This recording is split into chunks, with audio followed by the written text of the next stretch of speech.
Okay, Bill Gibbons, the bike trek. Let's have a hand for the bikers. Yeah, come on up, Larry and Bill.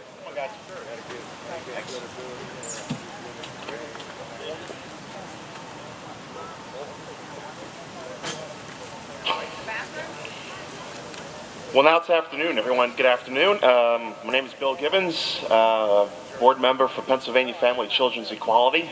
I've been that involved in the organization since 2006.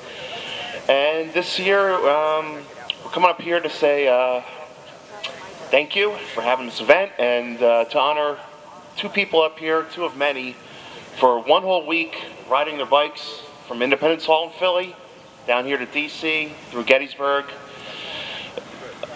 Basically, the ride for everyone's children here. What we did, how this came about, it's called Freedom Bike Trek for Families. And when Billy and I came down here in 2007, when we had the first annual event, it was over on the Lincoln Memorial. We just came down to check everything out. And lo and behold, a couple hours into it, Billy came across the Michigan Bike Trek team.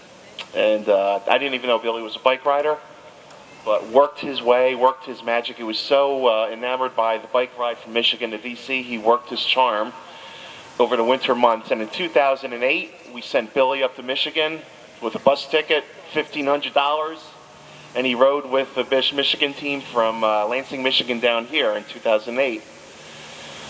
So 750 miles he did that year in 7 days, and it was fun tracking him every day on the internet. Coming down here in 2008 with Larry to pick him up, I came across an idea, why can't we do the same thing? We're only from Philadelphia, 150, 200 miles away. Why can't we do something similar? We got some bike riders in our group. So with some questions and answering, trying to poke some people's minds, we came about this bike trek and we planned it out for 2009. We did it last year. We rode from Philly to Valley Forge, Lancaster, Gettysburg, to Frederick, Maryland, and to DC. But it's not just about a bike trek, folks. We try to bring awareness through media, through newspaper, television, internet.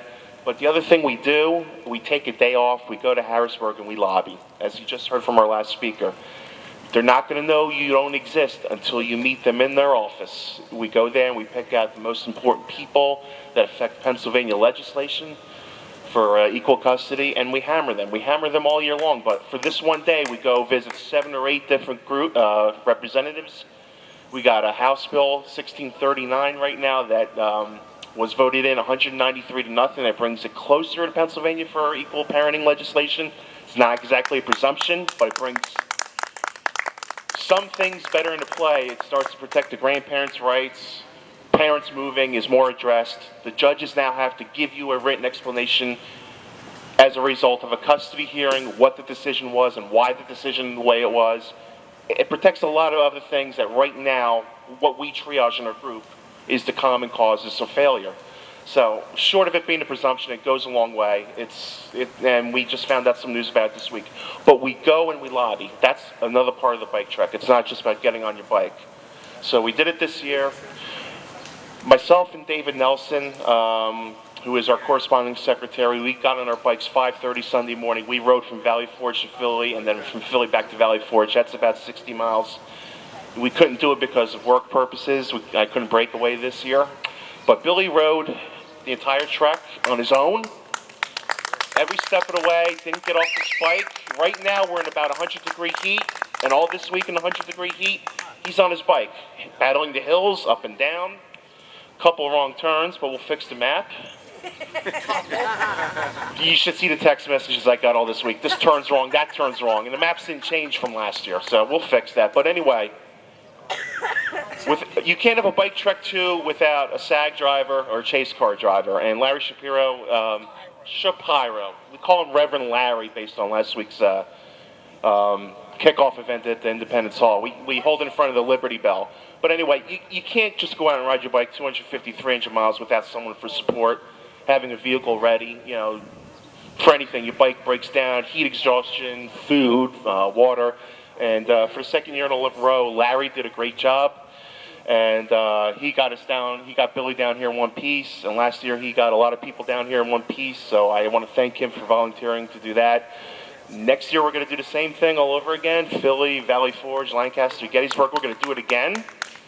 If there's any groups that want to be a part of it, whether you want to meet us in Harrisburg, or you want to ride a leg, or you want to ride the whole thing, just let our organization know.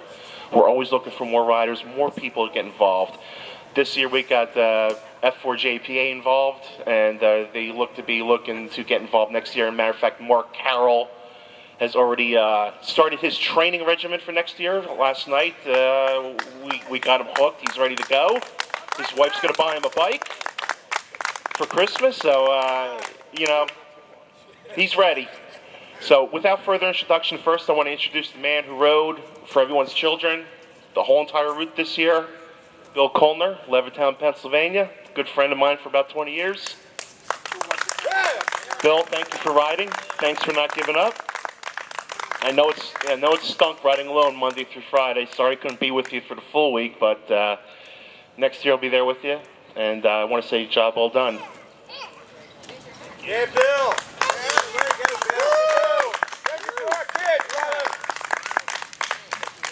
Guys, I'm not feeling the love. Stand up if you love your kids. Stand up, clap your hands.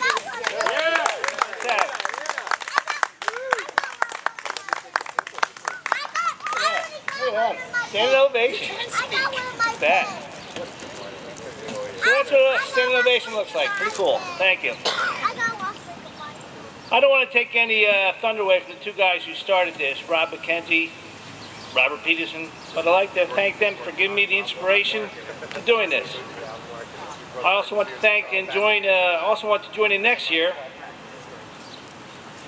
Even though Bill Gibbons, David Nelson did ride for 6 miles, they had to stop from work. It was a very boring ride, very boring. I also like to take time to thank my girlfriend Tammy for her underlying support and love. My Face brothers, Jeff Rouse, Jeff Goldman from Face, New Jersey, and F4JPA. It was a quite experiencing trip. I endured some rain on my journey, but I didn't really think of it as rain. It was just the tears of the children who wanted to see or be with their non-custodial parent. For more than 6 days a month that the nice courts give them. 6 days to be a parent. Try just working 6 days a month. You probably wouldn't last long at that job. Nobody should have to settle for being mediocre. Some of you may not know, I do have equal custody of my 2 kids, Emily and Nigel. They are awesome to me. I fought for this, I fought to have access for 5 years.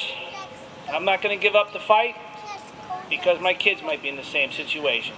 That's what it's all about. It's all about the kids. Kids deserve both parents. Until then, justice is coming. Thank you for your time, guys. I'd like to introduce Larry Shapiro. Some of us can pronounce his name correctly. Thank you. Thank you. Before I get started with my written speech, I want to correct one thing that Bill Gibbons said.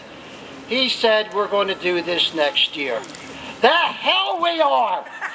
We're going to have this fixed by next year. I don't want to take my summer vacation and spend it with these 2 guys. I have a friend in Germany. I'd much rather be there than be here, and I'll bet every one of you would much rather be somewhere else than be here next year. Amen. You don't need an off switch. I don't need that. Okay. Now that I got that out of my system.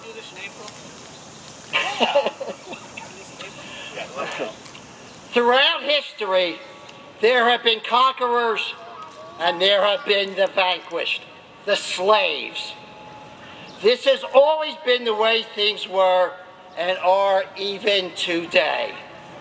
Many cultures, both ancient and modern, could not then or now live without slavery. The ancient Israelites who were conquered by the Egyptians were made into slaves to build the pyramids. Like all ancient civilizations, the Egyptian civilization was maintained through the work of slaves. During the formative years of our own country, did we not raid and conquer the once proud tribes of Africa to feed our own need for slaves to help our country grow? We fought a war that tore this country apart over the issue of slavery. During the beginning of the Industrial Revolution, the wealthy factory owners were the masters, and the poor worker was nothing more than a slave. Yet we allow slavery to continue this very day in this very country. Our new masters are not ancient Egyptians.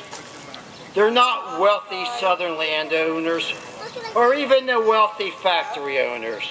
Our new masters are much cleverer than those old ones and hide themselves from the sight of the common man. Before I tell you whom I feel may be the worst master of them all, let me tell you each about the above enslaved people